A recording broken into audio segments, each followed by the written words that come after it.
this lesson, I will explain you how to deal with bar charts in IELTS Writing Task 1. So, in this lesson, you will see an example of a bar chart question in IELTS Writing, learn a Band 9 answer structure, write each paragraph of the ideal answer together, and learn some useful vocabulary. So, here's an example of Writing Task 1 question with a bar chart.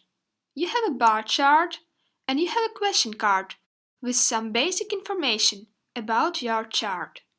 The first thing you need to do is to read this information attentively. Let's do it together. The bar chart shows the divorce rates into European countries from 2011 to 2015. Summarize the information by selecting and reporting the main features and make comparisons where relevant. Now let's look at the bar chart. What we can see? The name of our chart is Divorce Rates in Finland and Sweden.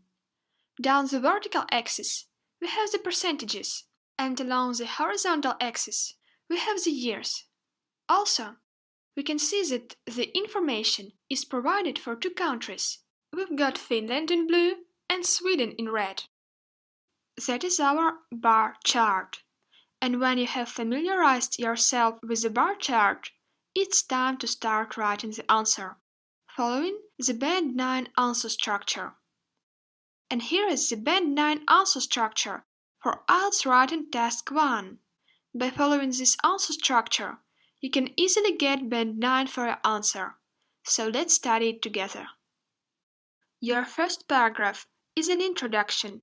In this paragraph, you should introduce your chart to the readers in 1 or 2 sentences. Then, you should write an overview paragraph.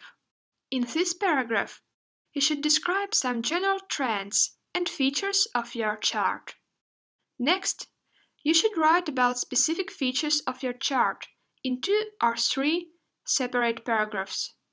And don't forget that your goal in IELTS Writing Task 1 is to describe the presented information in a very clear way, not to give your personal opinion. So don't write a conclusion in Task 1. Now you know the answering strategy, so let's start writing our Band 9 answer. And our first paragraph is an introduction. The introduction is 1 or 2 sentences where you simply paraphrase the information from your question. You should mention 2 things in your introduction: what your graph shows and for what period of time.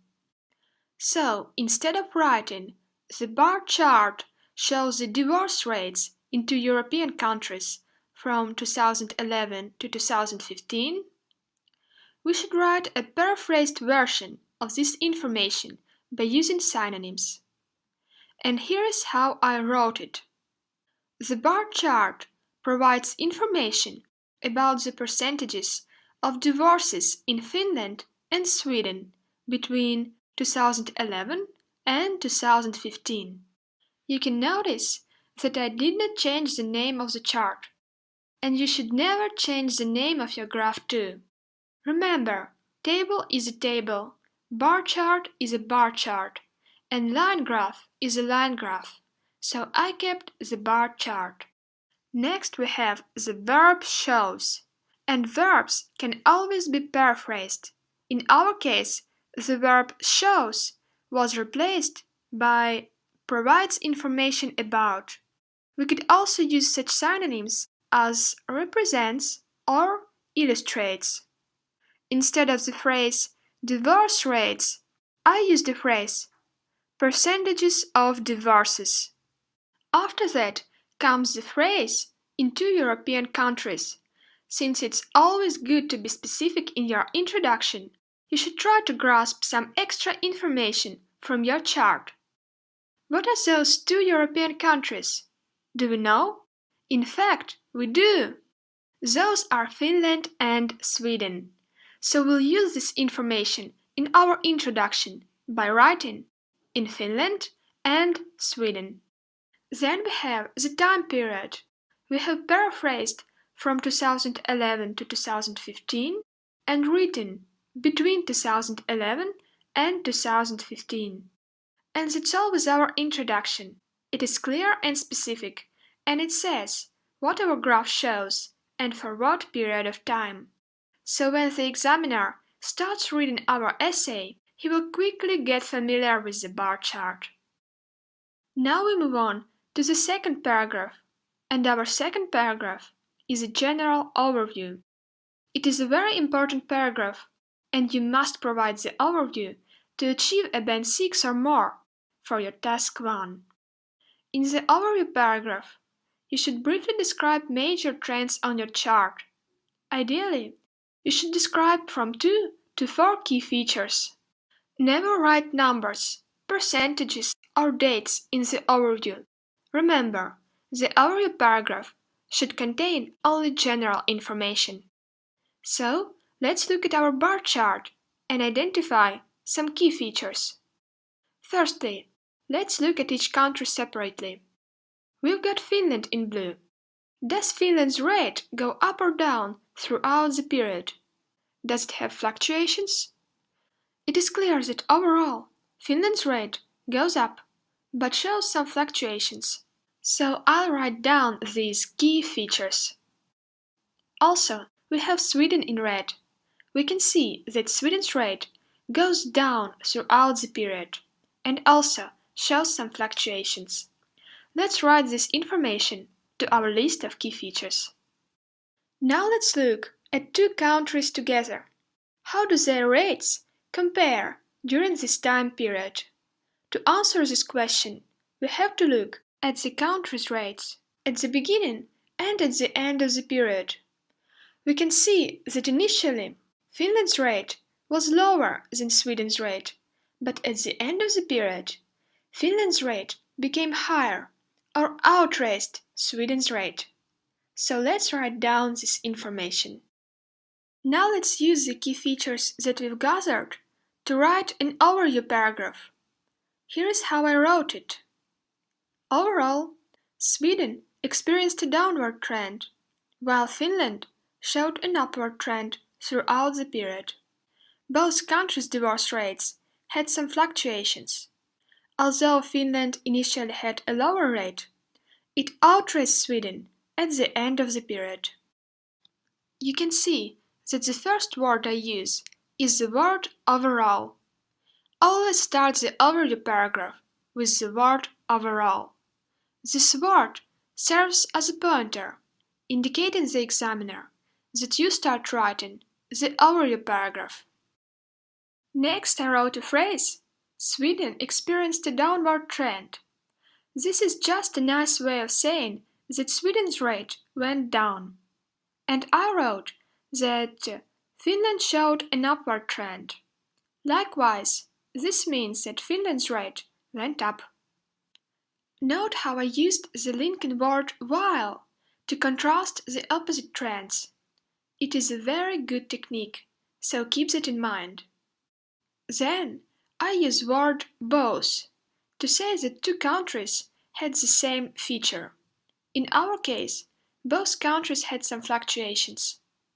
And finally, I compare rates of Finland and Sweden throughout the period. Since initially Finland's rate was lower than Sweden's rate, but then it changed, I used linking word although. Although Finland initially had a lower rate, it outraced Sweden at the end of the period. And that's all with the general overview paragraph. Now we have to provide specific details of our bar chart. Remember that you should group the specific features of your bar chart into separate paragraphs. This way, your writing will be coherent, and you won't lose points for the marking criterion called coherence and cohesion. You can organize your specific details in many ways. The most important thing is that your organization is logical. Ideally, you should write 2 or 3 separate paragraphs. Let's look at how I grouped the specific details. We have 2 countries, so the simplest way of grouping our data is to describe each country's trend in a separate paragraph. So, in paragraph 1, we'll describe the details about Sweden, and in paragraph 2, we will describe the details about Finland. When you're given specific features, you have to write numbers and percentages and include as much details as you can. And here's how I organized the paragraph with Sweden-specific details. Sweden's divorce rate was about 45% in 2011, being higher than Finland's rate by approximately 8%. Then, it rose to almost 50% in 2012. However, the figure showed a gradual decrease to about 47% in 2013 and continued to decline steadily to the end of the period, reaching around 45% in 2014 and hitting a low point of about 37% in 2015. You can see that I simply listed all the changes that sequentially happened to Sweden's divorce rate during the given time period. I started with describing Sweden's divorce rate in 2011 when I wrote, Sweden's divorce rate was about 45% in 2011. Pay attention to the word about that I used. Look at the bar chart. We can see that Sweden's divorce rate was somewhere between 40% and 50%. But since the rate falls between the lines, we cannot see the exact number. So I picked 45% and used the word about to indicate that this number is not exact. It would be incorrect to write Sweden's divorce rate was 45% in 2011, so do not throw away the word about. Then I compare Sweden's rate to Finland's rate by writing Sweden's divorce rate was about 45% in 2011, being higher than Finland's rate by approximately 8%. Again, I use the word approximately because we don't know the exact percentage of difference. In the next sentence, I describe Sweden's rate in 2012. You can see from the graph that in 2012, Sweden's rate became higher, so I wrote, then it rose to almost 50% in 2012. Look at how I use the word almost. The rate was very close to 50%, but it did not reach this number, so I wrote almost 50%. It is a very nice technique. And the last sentence in this paragraph is dedicated to Sweden's decreasing trend at the end of the period. We can see that during the last 3 successive years, Sweden's rate had been decreasing. So I combine this information in the last sentence by writing, however, the figure showed a gradual decrease to about 47% in 2013 and continued to decline steadily to the end of the period, reaching around 45% in 2014 and hitting a low point of about 37% in 2015. The linking word, however, is used to emphasize that Sweden's rate changed in opposite direction, from increasing to decreasing. Also, you can see that all the percentages I indicated are not exact, so I used words around and about. And finally, pay attention to the expressions that I used, hitting a low point of about 37%. When graph hits a low point of X%, it means that the graph reaches its lowest number. And this phrase is a great way of indicating what was the graph's minimum and in what year. That's all with our first paragraph with specific features. And now we move on to the second paragraph with Finland's specific features. And here is how I wrote it. Percentage of divorces in Finland was less than 40% in 2011, and it decreased in 2012, when about one-third of marriages in Finland ended with a divorce, as opposed to almost a half in Sweden. However, the figure experienced a steady growth during the next 2 years. It rose to approximately 39% in 2013, then increased by around 3% in 2014, and remained steady for the next year, outracing the rate of Sweden.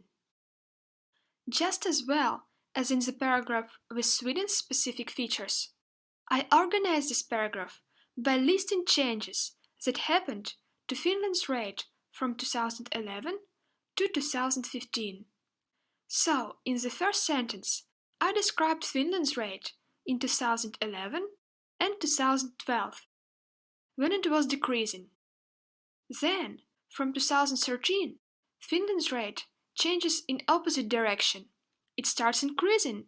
So I start the next sentence with the word however and say, however, the figure experienced a steady growth during the next 2 years. In my last sentence, I describe the changes that happened to Finland's rate from 2013 to 2015 in detail. You can see that I use words approximately and around to show that I describe percentages, which cannot be told exactly from the graph. Great! That's all with our second paragraph with specific features.